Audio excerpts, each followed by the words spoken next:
ফয়জুল করিম সাহেবকে নিয়ে মেয়ের ছবির সঙ্গে লাগিয়ে তারা প্রপাগান্ডা ছড়িয়েছিল, মুরিদের বউয়ের সাথে লাগিয়ে ধরা পড়েছে, বলেছিল কিনা? আজকে বাংলার জমিনে প্রত্যেক জায়গায় জায়গায় মেয়ে নিয়ে ওই কুলাঙ্গার ওরা ধরা পড়ছে, ঠিক কিনা? ঠিক। আমি বিশ্বাস করি সময়ের পরিবর্তনে একদিন তারাই ধ্বংস হয়ে যাবে। এই বাংলাদেশে ইসলামী আন্দোলন ছিল, আছে এবং থাকবে ইনশাআল্লাহ। ইসলামী যুব আন্দোলন বাংলাদেশ 10ম প্রতিষ্ঠা বার্ষিকী উপলক্ষে আড়াইহাজার থানা শাখার কর্তৃক আয়োজিত আজকের সমাবেশে কেন্দ্রীয় মেহমান, জেলার মেহমান এবং আড়াইহাজার থানা শাখার যারা আছেন প্রত্যেককে হাইজাদ ইউনিয়ন শাখার পক্ষ থেকে শুভেচ্ছা এবং অভিনন্দন। আমি একটা কারগুজারি বলবো, সেটা হলো আমি ফজলুল করিম রহমতুল্লাহ আলাইকে দেখি নাই, কিন্তু ওনার বয়ান আমি এখনও মোবাইলে শুনি। উনি একটা বয়ানে বলেছিলেন হযরত ইসহাক সাহেব রহমতুল্লাহ আলাই যখন অসুস্থ ছিলেন তখন ওনার এক মেয়ের জামাই ওনাকে প্রশ্ন করছিলেন যে হযরত আপনার পরে এই দরবার কে চালাবে? ওরকম কোনো লোকই তো আমি দেখি না। হযরত ইসহাক সাহেব রহমতুল্লাহ আলাই বলেছিলেন যে কেন? এরপরে আমার সৈয়দ চালাবে, অর্থাৎ ফজলুল করিম রহমতুল্লাহ আলাইয়ের কথা বলেছিলেন। তখন ওনার মেয়ের জামাই বলেছিলেন যে ওনার তো শত্রুর কোনো অভাব নাই। ইসহাক সাহেব রহমতুল্লাহ আলাই অসুস্থ ছিলেন, শোয়া থেকে বসে গেলেন, বসে বললেন আমার সৈয়দের সাথে যারা দুশ্মনী করবে সবগুলো ধ্বংস হয়ে যাবে। এই বক্তব্য আপনারা শোনেন নাই? আপনারা কি মনে করেন ওই দোয়া শুধু ফজলুল করিম রহমতুল্লাহ আলাই পর্যন্ত সীমাবদ্ধ?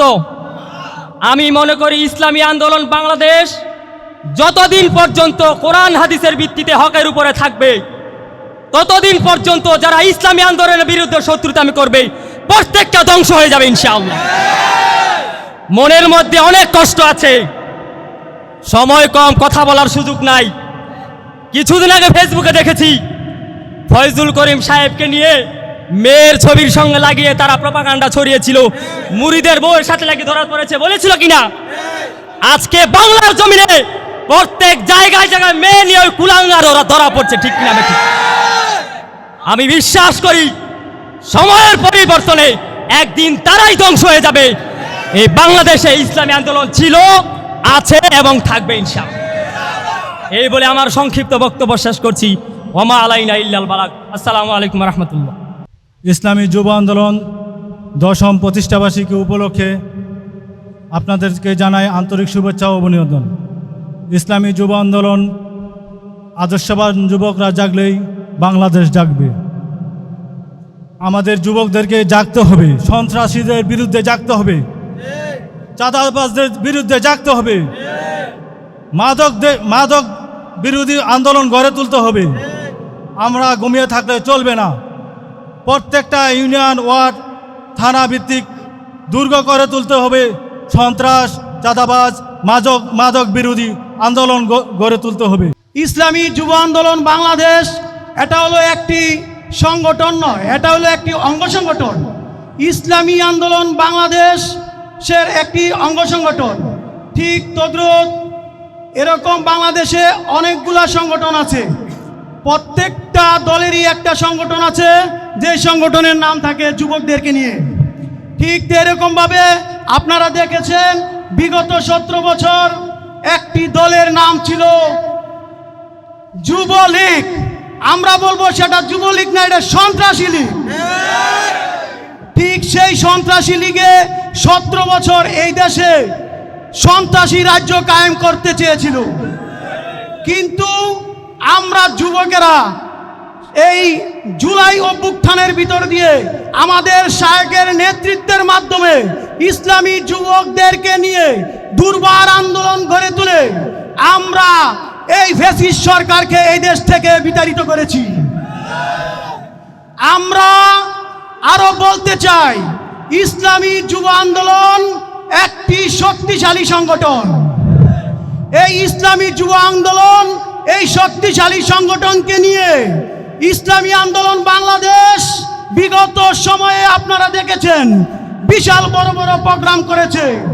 ঢাকাতে হাজার হাজার লক্ষ লক্ষ মানুষ নিয়ে উপস্থিত হয়েছিলেন। তো আমরা যে কোনো সময়, এখন বর্তমান পরিস্থিতি এই দেশের বেশি ভালো নয়, যদি আমাদের শাহেখ মনে করে যে আবার একটি বড় ধরনের প্রোগ্রাম হাতে নিতে হবে, আমরা যে কোনো সময় ডাক দিবে আমরা যুবকরা ইনশাআল্লাহ প্রস্তুত হয়ে যাব, কি বলেন? আসসালামু আলাইকুম রহমতুল্লাহ।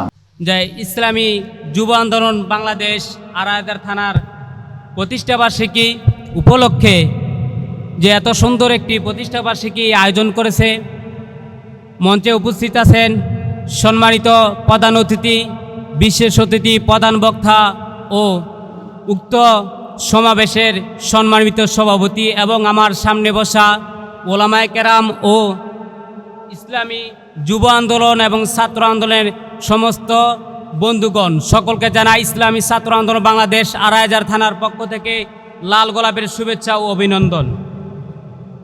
প্রিয় উপস্থিতি, আজ ইসলামী যুব আন্দোলন বাংলাদেশ প্রতিষ্ঠা উপলক্ষে ইসলামী ছাত্র আন্দোলনের পক্ষ থেকে আমরা বলতে চাই যে এই সমাজ যদি আমরা সুন্দরভাবে গড়ে তুলতে চাই, আমরা ইসলামী ছাত্র আন্দোলন এবং যুব আন্দোলনে একত্রিত মিলে যদি আমরা মেহনত করি, আল্লাহ ও আল্লাহ রাসূলের পথ অনুসরণ করে মানুষকে দাওয়াত দেই, তবে আমরা যুব সমাজকে এবং ছাত্র সমাজকে সুন্দরভাবে গড়ে তুলতে পারব।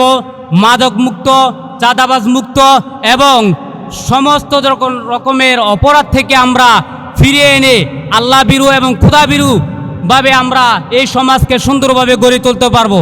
আমি বেশি কথা বলতে চাচ্ছি না, এখানে মুরব্বীরা উপস্থিত আছে, ওনারা বক্তব্য দিবে, আমরা শুনব, ওদের কথা অনুযায়ী আমরা চলব। আমি পরিশেষে বলতে চাই, ইসলামী যুব আন্দোলন আরও পরিপক্কভাবে এবং সুন্দরভাবে এই আড়াইহাজার থানাকে যাতে সুন্দর করে যুব সমাজকে এগিয়ে নিয়ে যেতে পারে, আমরা ইসলামী ছাত্র আন্দোলন যুব আন্দোলনের পাশে আছি এবং ইসলামী যুব আন্দোলন, ইসলামী ছাত্র আন্দোলন, শ্রমিক আন্দোলন, আরও যত অঙ্গ সংগঠন আছে, আমরা ইসলামী আন্দোলনের সাথে সব সময় ছিলাম, আছি এবং থাকব। ওয়া আখিরু দাওয়ানা আনিল হামদুলিল্লাহি রাব্বিল আলামিন।